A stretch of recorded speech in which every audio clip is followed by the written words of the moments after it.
Siap.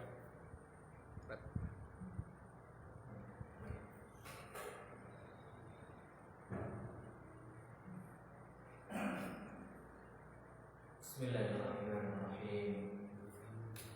Assalamualaikum warahmatullahi wabarakatuh.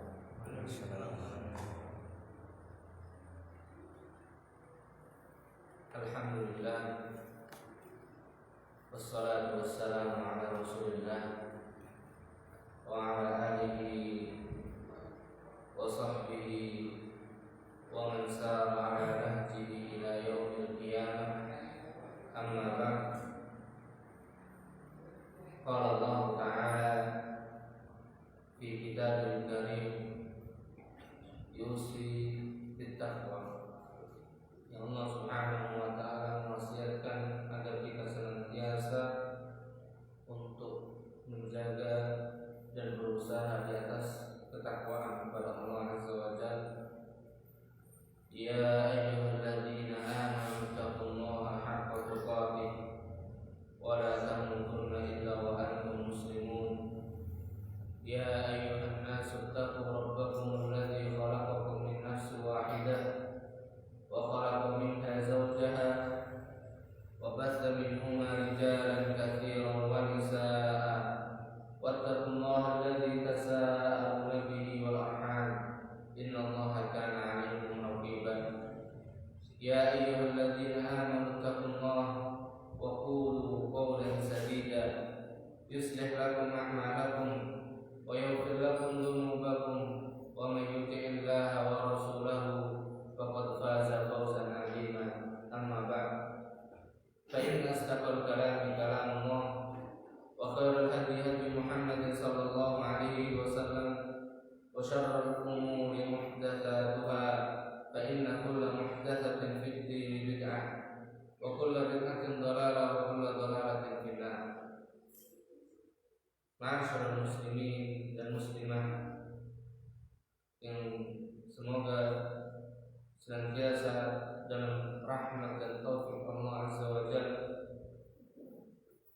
Perkara yang paling dan harus kita perhatikan adalah i'tiqad, yaitu dalam kita berkeyakinan dan dalam kita beragama Islam, di mana kita ketika kita meyakini keyakinan dalam beragama Islam ini, kita diberikan dua penamaan, yaitu disebut dengan ahlus sunnah, dikarenakan di dalam kita meyakini Islam, berakidah di dalam akidah Islam, yaitu mengikuti apa yang telah diyakini dan dipahami oleh Rasulullah Sallallahu Alaihi Wasallam.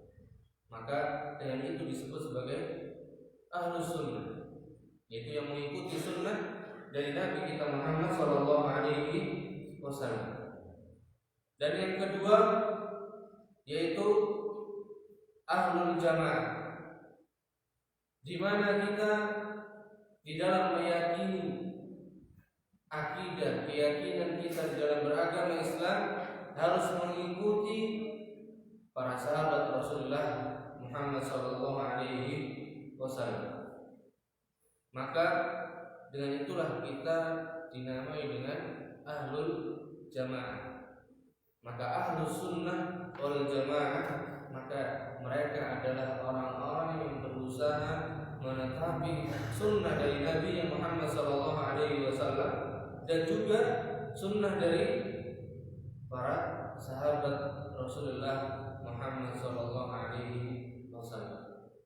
Oleh karena Nabi sallallahu alaihi wasallam katakan, "Fa'alaikum bisunnati wa sunnatil khulafa ar-rasyidin al-mahdiyyin min ba'di." Wajib bagi kita, wajib atas kalian mengikuti sunnahku, mengikuti sunnahku dan sunnah para khulafa yang mendapatkan petunjuk oleh Allah Subhanahu wa Ta'ala sesudah atau sepeninggalku, yaitu para sahabat Rasulullah Muhammad SAW. Maka inilah pegangan yang harus kita berusaha untuk berpegang teguh di atasnya, agar Allah Subhanahu wa taala menjaga kita di atas dan ditetapkan di atas agamanya. Kemudian kita melanjutkan kembali faedah dari hadis yang ke-11 dari hadis Al-Arba'in An-Nawawiyah yang kita ambil dari kitab Ad-Durar As-Saniyah bi Fawaid Al-Arba'in An-Nawawiyah yang ditulis oleh salah seorang ulama kita, yaitu Dr. Bundar Ibn Nafi' bin Barakat. Faedah yang kelima dari hadis yang ke-11, anna alamat as-sidqi tumaninatul qalbi, anna alamat as-sidqi tumaninatul qalbi bihi.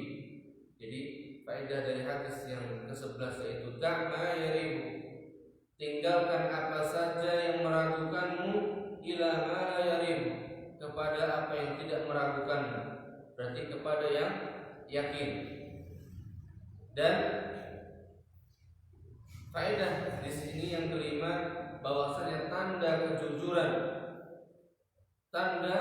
kejujuran yaitu tumaninatul qalbi bihi, yaitu ketika kita berbuat kejujuran, ketika kita di atas kejujuran, maka hati menjadi tenang.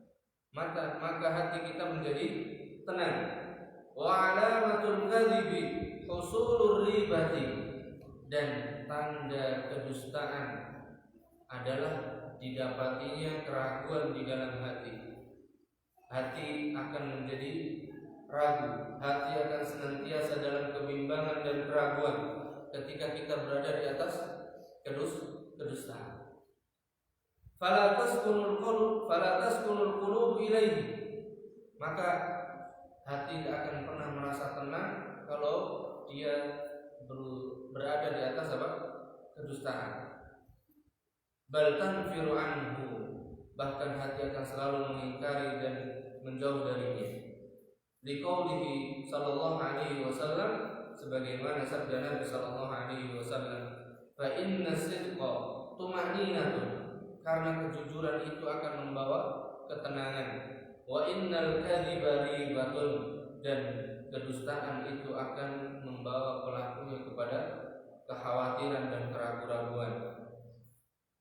Wa qad waradatin nususul katsirah, dan telah terdapat dalil-dalil yang sangat banyak dari Nabi sallallahu alaihi wasallam dan juga dari kitab bil hathi 'ala sidqi, anjuran atau motivasi agar kita senantiasa di atas perbuatan jujur, di atas sifat kejujuran, wajtinabil kadhibi, dan menjauhi sifat dusta, wa annahu min alamatil munafiqin, dan kedustaan itu merupakan tanda dari orang-orang munafik. Qala Nabi sallallahu alaihi wasallam, di antaranya adalah sabda Nabi sallallahu alaihi wasallam, alaikum bisidqi. Di sini Nabi sallallahu alaihi wasallam katakan dengan lafaz alaikum, yang ini menunjukkan kewajiban perintah bagi kita untuk menetapi as-sidq, yaitu bersikap dan berbuat jujur. Dan kejujuran ini dibutuhkan perjuangan. Maka di sini ditegaskan dengan lafaz apa? Perintah. Wajib bagi kita untuk apa? Berbuat jujur. Fa inna sidqa, kata Nabi sallallahu alaihi wasallam, karena kejujuran, karena sifat jujur, yahdi ilal bir, akan mengantarkan kepada kebaikan. Kejujuran pangkalnya adalah kebaikan. Wa innal birra, dan sesungguhnya kebaikan, yahdi ilal jannati, akan mengantarkan pelakunya kepada atau menuju surga Allah Subhanahu wa taala. Dan surga tidaklah didapatkan dengan kesenangan, dengan kenikmatan, akan tapi surga akan didapatkan bagi orang-orang yang beriman, yang berusaha berjuang untuk melawan hawa nafsunya dan berusaha untuk menetapi as-sidq, kejujuran. Wala yazalu rajulu yasduqu wa yataharra as-sidqa, dan senantiasa seseorang itu berusaha untuk menetapi sifat jujur, wa yataharra as-sidqa, dan berusaha untuk tetap jujur, berusaha dengan keras untuk selalu berbuat jujur, hatta yuktaba indallahi siddiqan, sampai Allah catat dia di dalam catatannya sebagai orang-orang yang siddiq, sebagai orang-orang yang senantiasa berbuat jujur.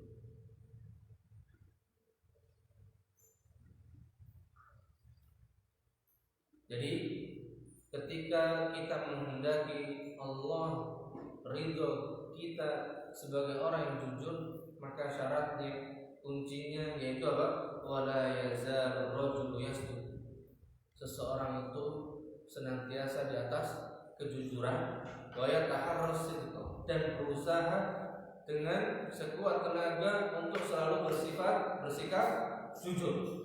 Maka niscaya Allah Subhanahu wa taala akan catat dia sebagai orang yang jujur. Kemudian Nabi sallallahu alaihi wasallam katakan, wa iyyakum wal kadhiba, hati-hati.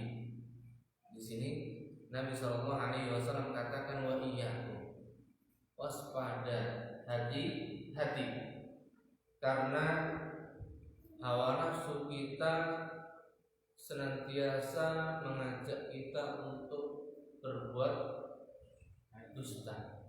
Maka Nabi sallallahu alaihi wasallam katakan wa iyyakum wal kadhiba, hati-hati kalian dari sifat berdusta. Fa innal kadhiba, karena kedustaan atau berbuat dusta itu yahdi ilal fujur, akan mengantarkan pelakunya kepada perbuatan keji, perbuatan dosa. Wa innal fujura, dan perbuatan keji dan dosa tersebut yahdi ilan nar, akan mengantarkan pelakunya menuju neraka Allah Azza wa Jalla.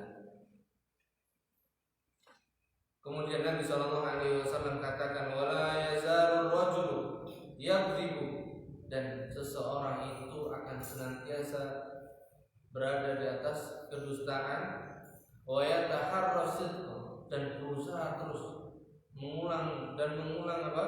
Sifat dustanya, hatta yuktaba indallahi kadzdzaban, sehingga Allah catat dia sebagai tukang dusta, pelaku dusta.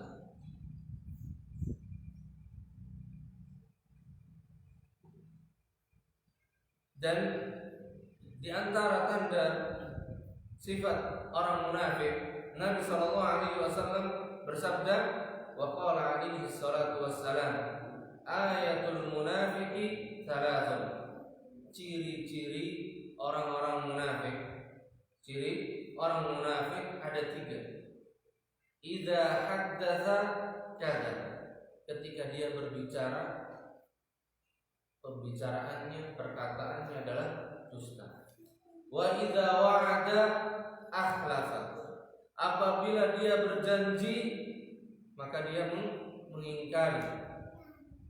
Nah, apabila dia berjanji, dia berusaha mengingkari dan selalu mengingkari apa yang dia janji tersebut. Wa idza tumina, dan yang ketiga, wa idza tumina khana, apabila diberikan amanah, apabila dia diberikan kepercayaan, maka apa? Khianat. Maka amanah ini luas sekali, karena masing-masing di antara kita Allah Subhanahu wa taala berikan tanggung jawab, berikan amanah. Maka barang siapa yang diberikan amanah padanya oleh Allah Subhanahu wa taala, maka hendaknya kita senantiasa berusaha menjaga amanah tersebut dan tidak berkhianat. Karena khianat dari amanah, mengkhianati amanah, ini bagian dari ciri orang munafik. muttafaqun alaih. Dan hadis ini diriwayatkan oleh Imam Bukhari dan Muslim. Dan yang dimaksud dengan as-sidqu, saya jelaskan, saya Bundar jelaskan, yang dimaksud dengan kejujuran huwal ikhbaru bil amri ala ma huwa alaihi, mengabarkan sesuatu, mengabarkan tentang sebuah perkara sebagaimana yang terjadi, seperti apa yang terjadi, tidak ditambah, tidak dikurangi. Itu as-sidq, itulah kejujuran, itu mengabarkan apa yang dia, atau mengabarkan apa yang terjadi sebagaimana mestinya, nah, sebagaimana kejadiannya. Wal kadhibu diddu, adapun kedustaan yaitu lawannya. Berarti apa? Al ikhbaru bil amri ala ma duna alaihi, yaitu mengabarkan sebuah perkara tidak sebagaimana kejadiannya, tidak sebagaimana yang terjadi. Itu adalah apa? Al-kadhib, kedustaan. Al-ikhbar wa huwa al-ikhbaru bi khilafil waqi', yaitu mengabarkan perkara yang tidak sesuai dengan kejadian. Dan kedustaan ini bertingkat. Kedustaan ini bertingkat. Wa huwa ala darajat. Ada beberapa tingkatan. Dan Syekh menjelaskan fa min a'dhami darajatil kadhibi wa aqbahiha, dan maka di antara kedustaan yang paling tinggi tingkatannya, kedustaan yang paling besar tingkatannya, dan yang paling buruk tingkatannya adalah al-kadhibu 'ala Allahi wa 'ala rasulih, yaitu kedustaan atas Allah dan atas Rasul. Jadi ketika Allah Subhanahu wa taala mengatakan demikian, dia mengatakan sebaliknya. Bahkan dia melawan dan menentang, bahkan mengingkari apa yang dikatakan oleh Allah Azza wa Jalla. Dan kedustaan atas Rasulnya, yaitu dia mengabarkan atau mensyariatkan apa yang tidak disyariatkan oleh Rasulullah sallallahu alaihi wasallam. Maka ini merupakan bagian dari kedustaan atas Rasulullah sallallahu alaihi wasallam. Sebagaimana yang dikabarkan oleh Imam Al-Bukhari dan Muslim wa fi sahihain. An Nabi sallallahu alaihi wasallam qala, dari Nabi sallallahu alaihi wasallam beliau bersabda, man kadzaba alayya muta'ammidan, barang siapa yang sengaja berdusta atas namaku, falyatabawwa maq'adahu atau falyatabawwa maq'adahu minan nar, maka hendaknya dia mempersiapkan tempatnya di neraka.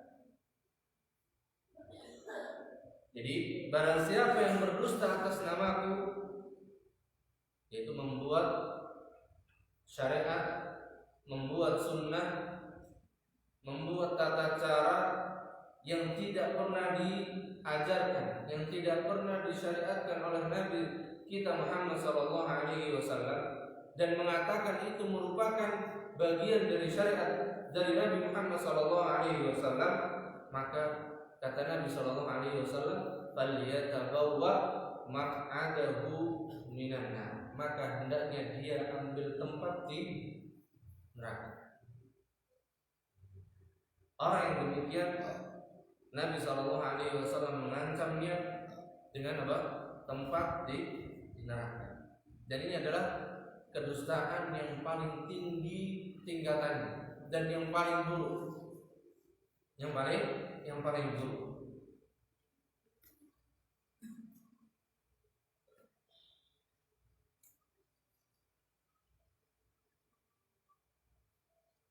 Maka di sini juga ancamannya sangat berat sekali.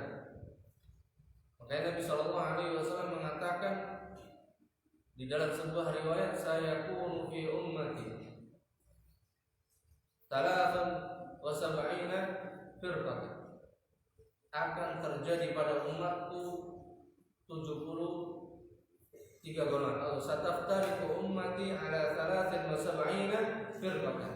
Umatku akan terpecah menjadi 73 golongan. Kalau kita perhatikan perpecahan ini, apa sebabnya? Yaitu karena apa? Karena mereka mendustakan, mengingkari apa yang datang dari Nabi Shallallahu Alaihi Wasallam dan tidak mau mengikuti petunjuk yang ditunjukkan, yang disunnahkan oleh Nabi Muhammad Shallallahu Alaihi Wasallam. Dan mereka merasa untuk membutuhkan tambahan dan pengurangan dari apa yang telah disyariatkan. Kulluha finnar. Maka Nabi Shallallahu Alaihi Wasallam katakan apa?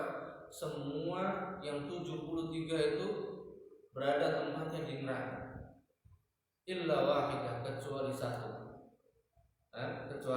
Kecuali satu. Dan Nabi Shallallahu Alaihi Wasallam katakan yang satu adalah siapa? Sinten? Al-jamaah. Al-jamaah. Dan yang dimaksud dengan al-jamaah sinten? Sadis. Dalam riwayat yang lain disebutkan ma'ana alaihi wa ashab. Al-jamaah maksudipun apa?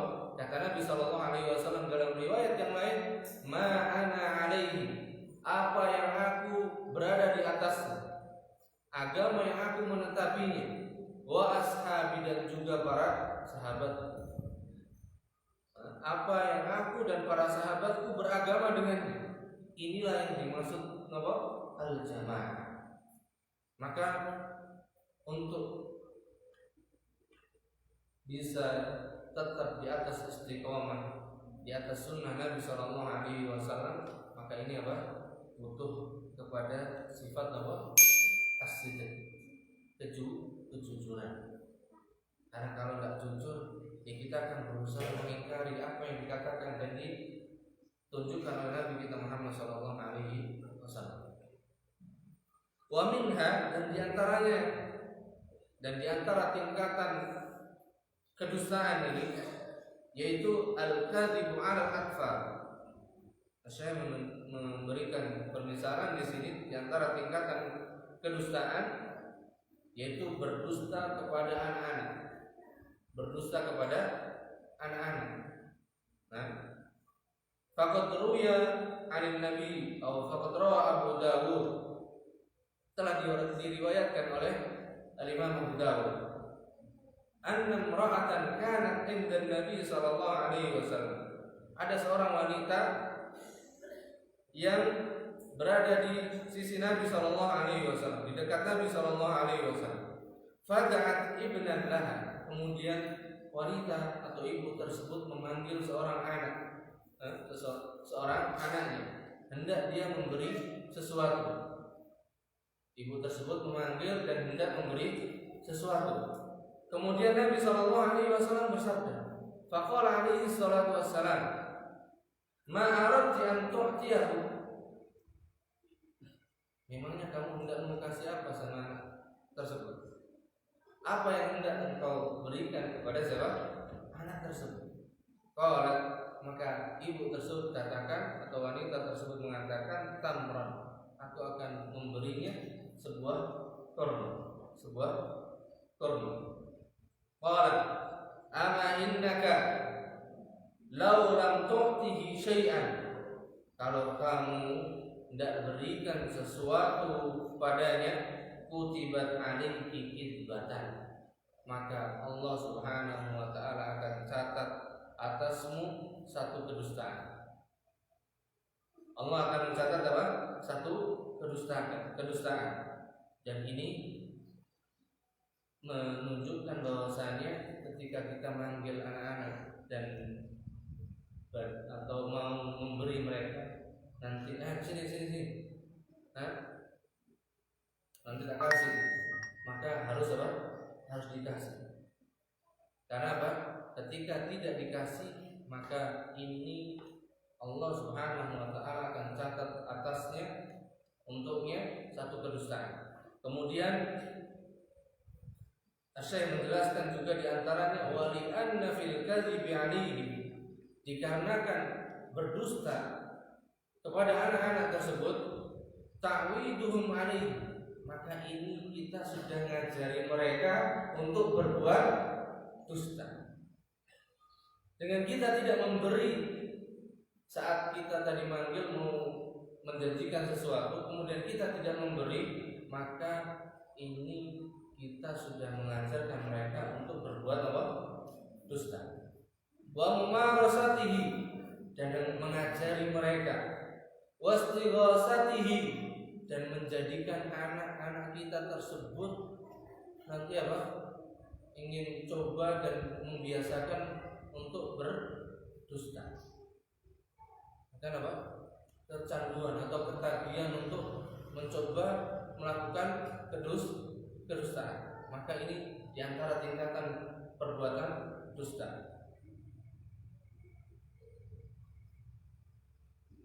Maka tidak boleh kalau kita apa? Menjanjikan sesuatu kepada anak-anak atau ingin memberikan sesuatu kepada anak-anak, harus dibuktikan, harus diwujudkan. Karena apa? Ini akan membiasakan mereka, mengajari mereka, dan menjadikan mereka ingin coba-coba dan membiasakan apa? Untuk berdusta. Maka kalau kita perhatikan anak tersebut sudah berani berdusta, maka ada dua indikasi. Pertama, karena melihat dan melihat contoh dari orang tua, atau yang kedua melihat contoh dari orang-orang sekitarnya, baik siapa, keluarga atau kawan. Maka itu yang menjadikan anak-anak kita berani untuk berdusta. Kemudian di antara tingkatan dusta yang disebutkan oleh Syekh, wa minha al-kadhibu li idhaqil qaum, berbuat dusta dalam rangka atau supaya orang-orang tertawa, untuk menjadikan orang-orang tertawa. Dan ini mungkin kita banyak saksikan dari tukang lawak atau semisalnya. Wa qad rawat Tirmidzi 'an Nabi sallallahu alaihi wasallam annahu qala, Al-Imam Tirmidzi telah meriwayatkan dari Nabi sallallahu alaihi wasallam bahwa beliau sallallahu alaihi wasallam telah bersabda, wailun, celaka. Nabi sallallahu alaihi wasallam mengancam dengan kecelakaan, kebinasaan. Wailun, celaka, binasa, lilladzi yuhadditsu fayakdzib, kepada setiap orang yang dia berbicara kemudian dia berdusta. Dalam rangka untuk apa?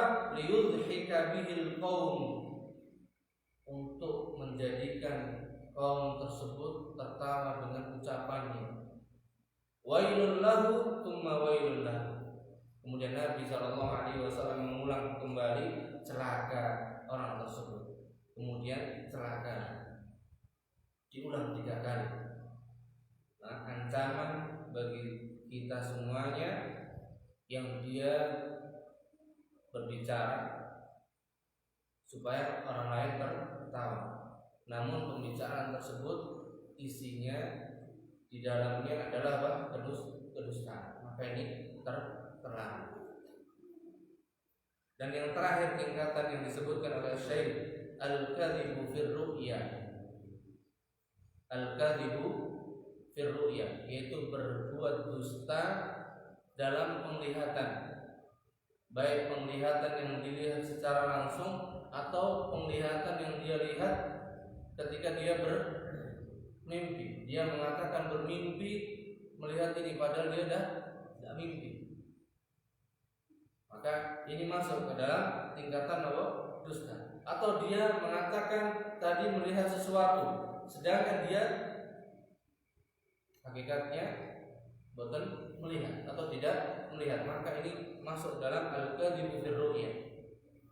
Liqaulihi sallallahu alaihi wasallam, sebagaimana sabda Nabi sallallahu alaihi wasallam, min afral fira, kedustaan yang paling besar, kedustaan yang paling dusta, an yuriya ar-rajul ainaihi ma lam taraya. Seseorang mengaku melihat sesuatu dengan kedua matanya, padahal apa? Kedua matanya tidak melihat sesuatu tersebut. Nah, ini kedustaan yang paling dusta. Sebagaimana mayoritas atau banyak dari kalangan orang-orang kelompok sufi yang dia mengatakan katanya, dia mengatakan kalau melihat atau ditampakkan padanya Nabi Shallallahu Alaihi Wasallam keluar dari kuburnya, kemudian mencium kakinya, kemudian itu diceritakan kepada manusia. Maka ini al-kadhibu fi ru'ya, masuk ke dalam kedustaan dalam penglihatan. Atau juga ini melihat langsung, katanya katanya orang ini datang langsung ke sana dan Nabi keluar menyalaminya, bahkan mencium kaki. Ini langsung melihat. Ini kedustaan yang besar juga. Atau kedustaan dalam ar-ru'ya di sini maksudnya mimpi. Dia mengaku katanya apa? Habis mimpi sesuatu. Begini, padahal apa? Enggak. Maka ini pun apa? Merupakan kedustaan yang dilarang oleh Allah dan Rasulnya. Terlebih lagi kalau mimpi tersebut dia jadikan hujah untuk mensyariatkan suatu amalan, mensyariatkan suatu ibadah, maka ini merupakan juga kedustaan yang sangat besar atas nama Allah dan Rasulnya. Allah Ta'ala. Ini beberapa kaidah dari hadis yang ke-11.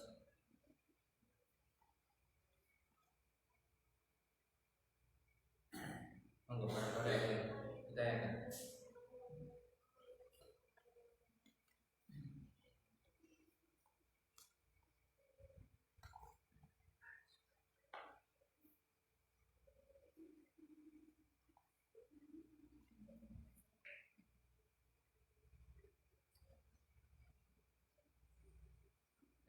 kita lanjut ya.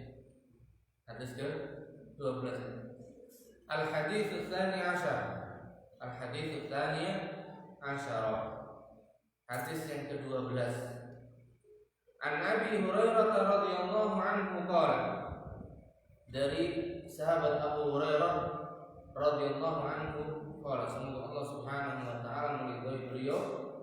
Beliau berkata, qala Rasulullah sallallahu alaihi wasallam. Rasulullah sallallahu alaihi wasallam bersabda, min husni islamil mar'i, di antara tanda baiknya Islam seseorang. Apa? Di antara tanda baiknya keislaman, baiknya Islam seseorang, tarku ma la ya'nihi, yaitu meninggalkan apa-apa yang tidak penting untuknya. Nah, meninggalkan perkara apa yang tidak penting baginya. Dan hadis ini hadisun hasanun rawahu Tirmidzi wa ghairuhu hakadha. Al-Imam Tirmidzi mengatakan hadis ini hasan, dan yang lainnya pun demikian kata beliau. Namun nanti akan dijelaskan bahwasanya hadis ini terdapat kecacatan dari sisi perawi. Dan hadis ini menunjukkan keindahan agama Islam. Keindahan agama Islam. Jadi di antara tanda keindahan agama Islam itu ada pada hadis ini. Min mahasinil ad-din al-islami, dan di antara Syekh Muhammad bin Shalih Al-Utsaimin menjelaskan di antara tanda keindahan agama Islam itu terkumpul pada dua perkara. Terkumpul pada dua perkara di dalam firman Allah Azza wa Jalla dalam surat An-Nahl ayat 90. Allah Subhanahu wa taala katakan, innallaha ya'muru bil adli wal ihsan. Sesungguhnya Allah Subhanahu wa taala memerintahkan untuk berbuat adil dan berbuat baik. Berbuat adil dan berbuat baik. Maka keadilan dan kebaikan itulah menunjukkan keindahan Islam. Maksudnya apa? Bahwasanya di dalam syariat Islam seluruhnya merupakan perkara yang adil. Jadi seluruh syariat Islam semuanya adalah apa? Adil. Dan semua syariat Islam semuanya tanpa terkecuali yang datang dari Allah di dalam Al-Quran dan yang datang dari Nabi SAW dari hadis-hadis yang sahih, maka semuanya pasti baik.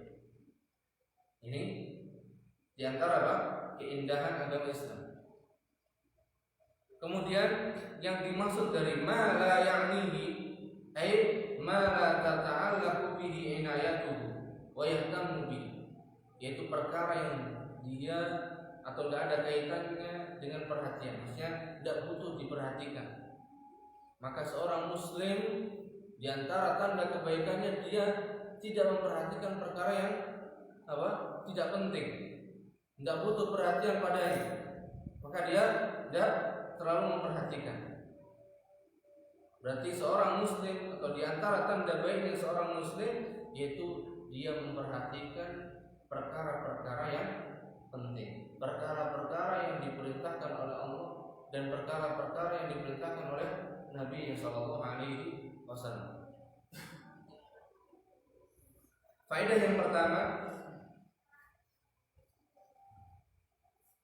hadal hadis rawahu Tirmidzi wa Ibnu Majah. Hadis ini diriwayatkan oleh Imam At-Tirmidzi dan juga Imam Ibnu Majah. Wa ghairuhuma min tariqin, dan dari selain keduanya dari jalur Anil Auza'i, dari Imam Al-Auza'i an Qurrah bin Abdurrahman Az-Zuhri. Jadi sahabat Qurrah bin Abdurrahman Az-Zuhri. Dari Abu Salamah, dari Abu Salamah, dari Abu Hurairah marfu'an, dari Abu Hurairah radhiyallahu anhu. Kemudian dari Bundar, tapi kalau Allah Ta'ala menjelaskan Islam itu dhaif, sangat hadis ini dhaif, karena keadaan rawi yang pertama Qurrah bin Abdurrahman Az-Zuhri.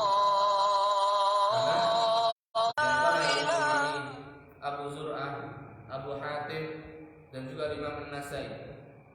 Bahkan Imam Ahmad mengatakan wa qala Ahmad bin Hanbal huwa munkarul hadis jiddan.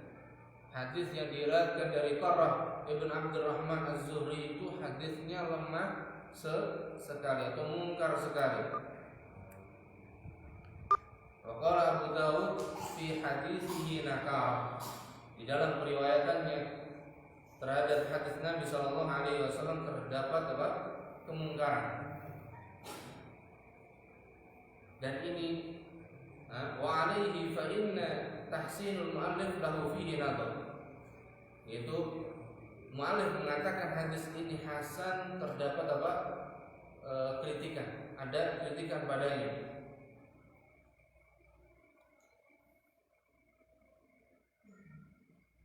Lakin al-mahfuz fil hadis huwa an az-Zuhri.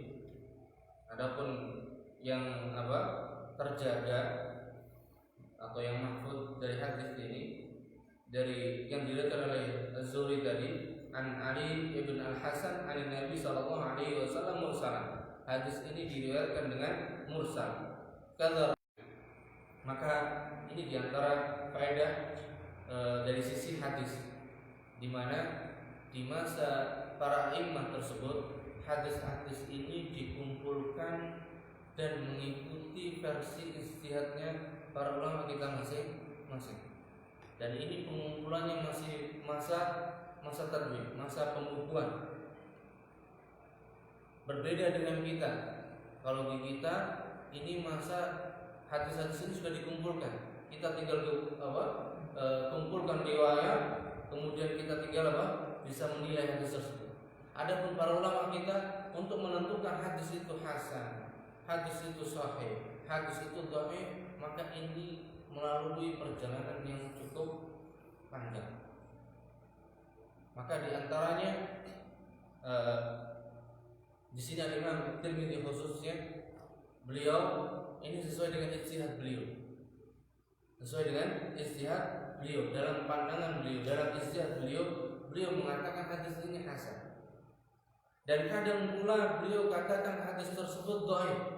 Namun ketika dikumpulkan riwayatnya, ternyata hadis tersebut bisa naik ke derajat hasan, bahkan bisa sampai sahih li ghairi, bahkan sampai sahih. Nah, ini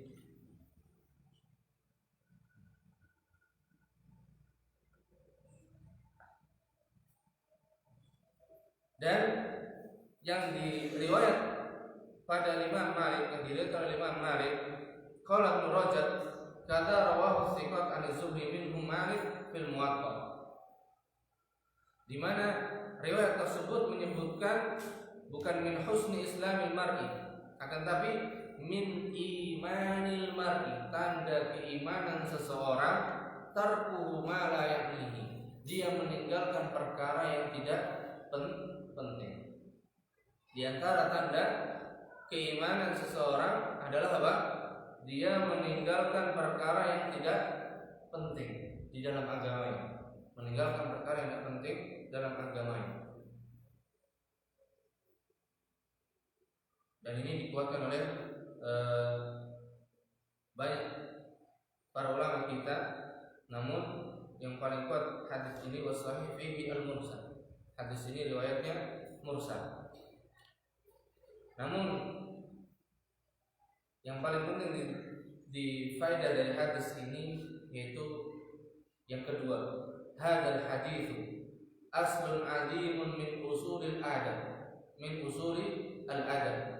Hadis ini merupakan pokok yang sangat besar dari pokok-pokok adab di dalam beragama Islam.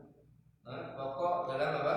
Adab dalam beragama Islam, di mana adab di dalam kita beragama Islam dan menunjukkan kebaikan seseorang, baik dari sisi keislaman dan keimanannya. Seorang hamba meninggalkan perkara yang tidak penting dalam agamanya, meninggalkan perkara yang tidak penting dalam agamanya, maka itu menunjukkan adab baiknya atau tanda keimanan seseorang tersebut. Wa qad dzakara Abu Amr ibn As-Salah, Imam Ibnu Salah, anna jama'a adabul khair wa azimmatihi tatafarra'u min arba'ati ahadits, bahwasanya kumpulan hadis yang mencakup adab-adab yang baik, kumpulan hadis yang mencakup padanya adab-adab kebaikan di dalam Islam, itu terdapat pada min arba'ati ahadits, ada pada 4 hadis. Wa dzakara hadza minha, kemudian Al-Imam Ibnu Shalah menyebutkan di antara hadis tersebut adalah hadis ini, yaitu min imanil mar'i atau min husni islamil mar'i, di antara tanda baiknya keislaman seseorang, di antara tanda keimanan seseorang, tarkuhu ma la ya'ni, seseorang tersebut meninggalkan perkara yang tidak penting, perkara yang tidak diperhatikan dalam urusan agamanya. Kemudian faedah yang ketiga, anna man taraka ma la ya'nihi, seseorang yang meninggalkan perkara yang tidak penting baginya, min qaulin, baik itu berupa ucapan. Kita seringkali untuk masalah ucapan ini sesuatu yang tidak penting sebetulnya, tapi kita ikut komentar. Terlebih lagi kita di zaman sosmed, ada yang upload, seharusnya cukup ada yang menasihati ketika tidak penting, tapi ikut komen semuanya. au fi'lin, atau perbuatan yang melalaikan, perbuatan yang tidak penting untuk kebaikan agamanya, keimanannya. Sawa'un kana fi umuri dinihi, baik itu terkait dengan perkara atau urusan agamanya, au dunya, atau terkait dengan urusan dunianya, faqad hasuna Islam. Maka kalau dia tidak atau meninggalkan perkara-perkara yang tidak penting tadi, maka ini menunjukkan baiknya Islam. Faqad hasuna Islam, maka dia telah menunjukkan baiknya keislaman. Minan naqsi fihi, dan terbebas dari kecacatan dalam keislaman. Wa tamakkana min hifdzi waqtihi wa lisanihi, dan dia akan mampu menjaga waktu dan lisannya. Karena seseorang yang meninggalkan perkara yang tidak penting dalam agamanya, dalam urusan agamanya, maka dia telah menjaga waktunya dan menjaga lisannya. Dia tidak akan berletih-letih untuk menyibukkan perkara yang tidak penting.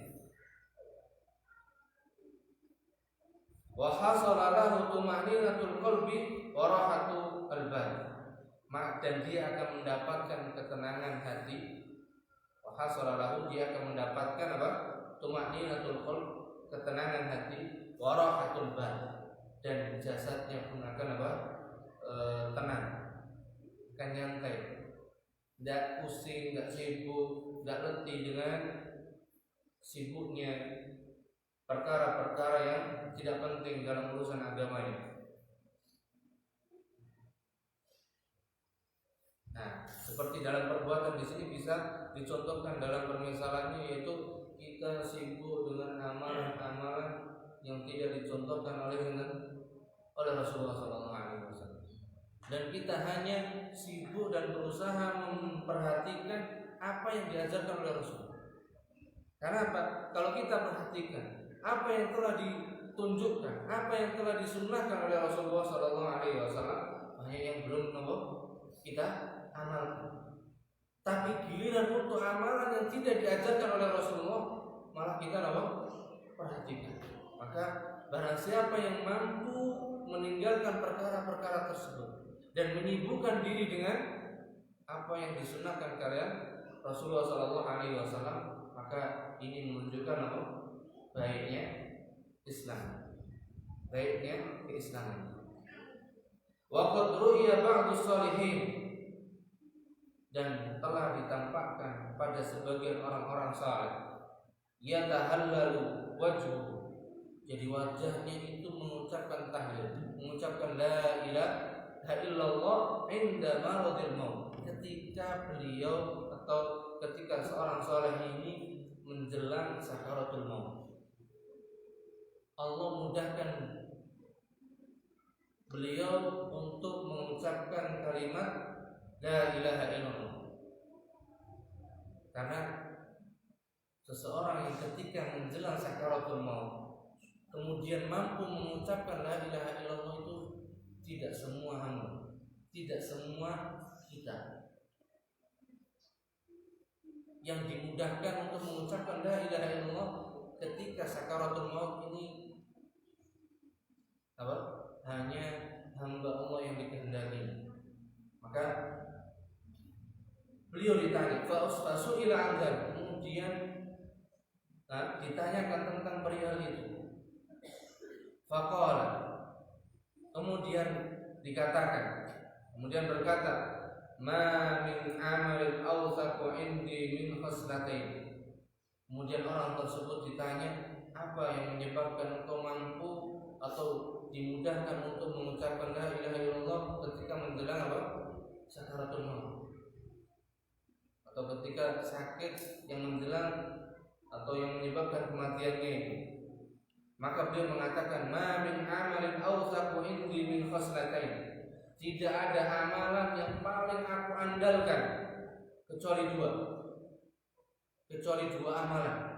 Yang pertama, kuntu la atakallamu fima la ya'nini, aku tidak berbicara kecuali perkara yang penting bagi, yaitu penting dalam agama, perkara yang diperintahkan oleh Allah dan Rasulnya.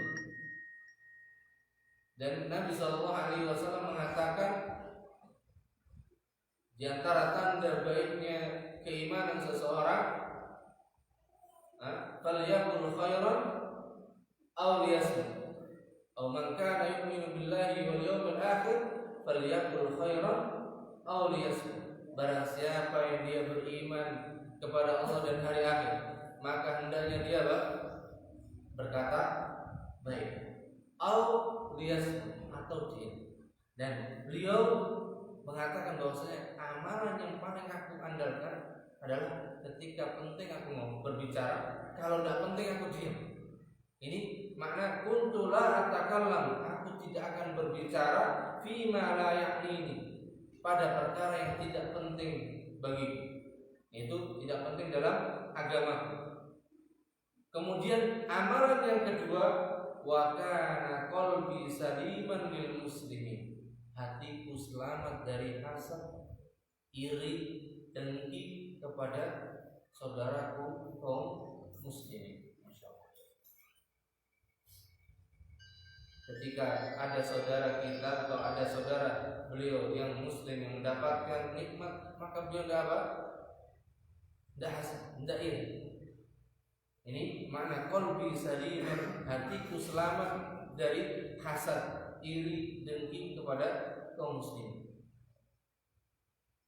Dan dua amalan ini di antara amalan yang sangat besar yang menjadi sebab seseorang dimudahkan untuk bisa mengucapkan kalimat la ilaha illallah di akhir hayat. Kemudian waqala Sahal bin Abdullah At-Tusturi, berkata Sahal bin Abdullah At-Tusturi, man takallama fima la ya'nihi hurima sidqu, barang siapa yang dia berbicara pada perkara yang tidak penting dalam agamanya, dalam perkara yang tidak penting dalam agama, fima la ya'nihi, perkara yang tidak penting untuk agamanya, hurima sidqu, maka dia terhalang dari sifat jujur. Kenapa? Kalau orang tersebut tidak memperhatikan perkara yang halal, perkara yang haram, perkara yang diperintahkan oleh Allah dan perkara yang dilarang oleh Allah dan Rasulnya, maka dia akan terjatuh ke dalam al-kadhib, kedustaan.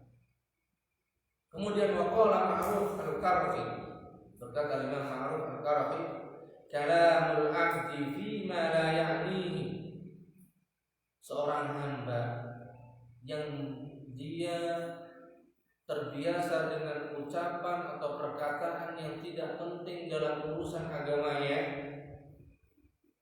beliau mengatakan khudlanun minallahi azza wa jalla, itu merupakan penghinaan yang Allah timpakan untuknya. Ini peringatan untuk kulon panjenengan, untuk peringatan kita semuanya agar kita menjaga lisan dan perbuatan kita. Nah, kalau kita berkata perkara tentang perkara yang tidak penting bagi kita, yang seharusnya kita tidak ikut berbicara, yang seharusnya kita tidak ikut komentar, kita malah ikut. Karena apa? Siapa kita? Apalagi tentang urusan din, kemudian kita ikut komentar, maka komentar tersebut akan dipertanggungjawabkan di hadapan Allah. Dan kalau kita senantiasa ikut andil komentar dan komentar, maka di sini menunjukkan apa? Fadlanun minallah, kehinaan yang Allah timpakan kepadanya. Nah, kecuali perkara tersebut apa? Memang butuh baginya untuk menjelaskan, maka ini yang dianjurkan. Bayang bagi lil muslim an yahdarat tadakhula fi ma la ya'ni, maka sudah seharusnya bagi seorang muslim an yahdara, berhati-hati, at-tadakhula fi ma la ya'ni, ikut campur dalam urusan yang tidak penting baginya, dalam urusan agamanya, liyukmila lahu dinahu, agar Allah jadikan kesempurnaan di dalam agama. Kenapa? Kalau kita menjauhkan diri dari perkara yang tidak penting tersebut, Allah akan apa? Jamin dengan kesempurnaan agama kita. Kemudian faedah yang terakhir dari hadis ini, anna mafhumahu, yang bisa kita ambil dari hadis ini atau pemahaman yang bisa kita ambil dari hadis ini, yadullu ala annahu yanbaghi lil mar'i. Hadis ini menunjukkan bahwasanya seharusnya bagi setiap muslim an yastaghila bima ya'nihi, dia menyibukkan hanya pada perkara yang penting, hanya pada perkara yang bermanfaat untuk agamanya. Wala yudhi'u ma yahummu, dan dia tidak menyia-nyiakan apa yang penting baginya, min umuri dinihi wa dunyah, dari perkara agama dan dunianya. Dan ini peringatan untuk kita semuanya, karena tadi kita sering kali kalau urusan tidak penting kita ikut campur, tapi giliran urusan penting untuk agama kita, kita malah apa? Abaikan, kita acurkan. Dan mudah-mudahan kita yang dimudahkan oleh Allah Azza wa Jalla untuk bisa senantiasa berkumpul di majelis ilmu seperti ini, Allah mudahkan kita untuk bisa menjaga apa? Lisan, hati, dan amal kita dari yang menyia-nyiakan agama kita. Bal yabdhulu juhdahu, bahkan atau akan tetapi seharusnya seorang hamba mengeluarkan usahanya mastata'a, sesuai dengan kemampuannya atau sebesar kemampuannya, fi tahqiqi mardhati rabbih, untuk mendapatkan keridhaan Allah Azza wa Jalla, untuk mendapatkan keridhaan Rabbnya, wa tahsili maqsudihi, dan untuk menggapai tujuan yang Allah perintahkan, yaitu agar kita beribadah kepada Allah dengan benar. Bukan apa? Malah menyibukkan dengan perkara yang menyia-nyiakan. Ma'al isti'anati billahi azza wa jalla, dengan selalu memohon pertolongan Allah azza wa jalla, karena tidaklah setiap kebaikan yang seorang hamba mampu untuk mengerjakannya kecuali di sana ada pertolongan Allah. Kecuali di sana Allah memberikan pertolongan tersebut kepada kita untuk mengamalkan dan mengerjakan kebaikan tersebut. Maksudnya berarti kita tidak akan mampu untuk mengerjakan kebaikan kalau Allah tidak berikan apa? Pertolongan. Kalau Allah tidak turunkan pertolongan padanya. Wa su'aluhu taufiq wassadad, dan seharusnya seorang hamba senantiasa memohon, meminta agar diberikan apa? Taufik, petunjuk, dan as-sadad, istiqomah, ditetapkan di atas agama. Ini yang paling berat. Senantiasa kita ketika kita sholat, kita selalu membaca apa? Ihdinas siratal mustaqim. Nah, ketika kita mengucapkan itu, kita menghadirkan hati, meminta, memohon supaya Allah berikan hidayah, supaya Allah berikan kita hidayah taufik, hidayah juga diberikan pemahaman yang benar dan ditetapkan di atasnya. Maka ini yang seharusnya kita selalu berusaha memperhatikan dan dijauhkan dari mengabaikannya. Qala Nabi sallallahu alaihi wasallam, Nabi sallallahu alaihi wasallam mengatakan atau bersabda, al-mu'minul qawi khairun wa ahabbu ila Allah minal mu'minid dhaif. Seorang mukmin yang kuat itu adalah orang yang paling baik dan orang yang paling dicintai oleh Allah Subhanahu wa taala dari orang mukmin yang lemah. Dan orang mukmin yang qawi yang dimasukkan di sini adalah apa? Orang yang berusaha memperhatikan perkara yang penting dan baik untuk agamanya. Maka Nabi Shallallahu Alaihi Wasallam katakan, bersungguh-sungguhlah ala ma yanfa'u, atas apa yang bermanfaat untukmu. Berarti kalau kita dihadapkan perkara yang bermanfaat untuk agama kita, maka hendaknya kita bersungguh-sungguh. Sebagaimana kita bersungguh-sungguh kalau itu bermanfaat untuk dunia kita. Jangan kita sampai kalah. Orang yang berusaha untuk mendapatkan manfaat dunia, dia melebihi kesungguhannya. Pagi buta sudah bangun. Giliran untuk manfaat untuk akhiratnya, maka apa? Nyantai. Ya, nyantai. Maka wasta'in billahi wala ta'jaz. Maka mintalah pertolongan kepada Allah dan jangan putus asa, jangan lemah. Karena apa? Ini kita tidak bisa mungkin untuk mengerjakan amal-amal tersebut, kebaikan-kebaikan tersebut kecuali dengan apa? Pertolongan Allah Azza wa Jalla. Rawahu Imam Muslim. Hadis ini diriwayatkan oleh Muslim. Dan di sini Syekh bawakan syair nasihat yang sangat berharga untuk kita. Beliau bawakan idza waqad kira, dan telah dikatakan dalam sebuah syair, idza lam yakun aunun minallahi lil fata. Kalaulah bukan karena pertolongan dari Allah kepada pemuda tersebut, kepada orang tersebut. Apa? Kalau bukan karena pertolongan Allah kepada kita, fa awwalu ma yajni alaihi ijtihaduhu, maka perkara yang pertama kali Allah cabut darinya yaitu semangatnya. Dia akan selalu malas, dia akan selalu lemah, tidak mungkin atau tidak akan mampu untuk mengamalkan dan mengerjakan apa? Kebaikan. Maka kebaikan tersebut itu semata karena pertolongan Allah Azza wa Jalla. Kebaikan yang kita lakukan itu semata pertolongan Allah Azza wa Jalla yang memudahkan kita untuk mewujudkan kebaikan tersebut. Allahu ta'ala a'lam bishawab. Jadi beberapa faedah dari hadis yang ke-12 yang bisa kita baca dulu dan selesai. Beberapa faedah yang lain.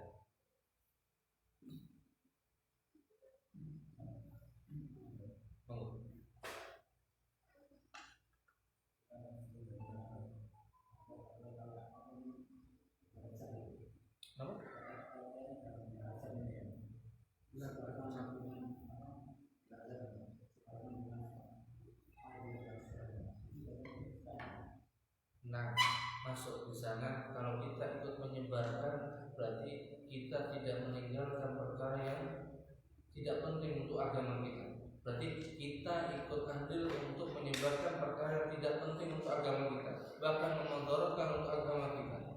Karena untuk bulan Rajab ini riwayat-riwayat yang disebarkan ini hampir mayoritas adalah riwayat-riwayat yang lemah dan dhaif, yang tidak bisa dijadikan hujjah,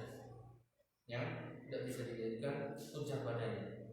Maka sebagai bentuk wujud dari hadis di atas, min husni islamil mar'i, bentuk kebaikan Islam seseorang, Islam kita, maka kita tidak ikut menyebarkan, meng-share atau upload status tersebut. Nih, online.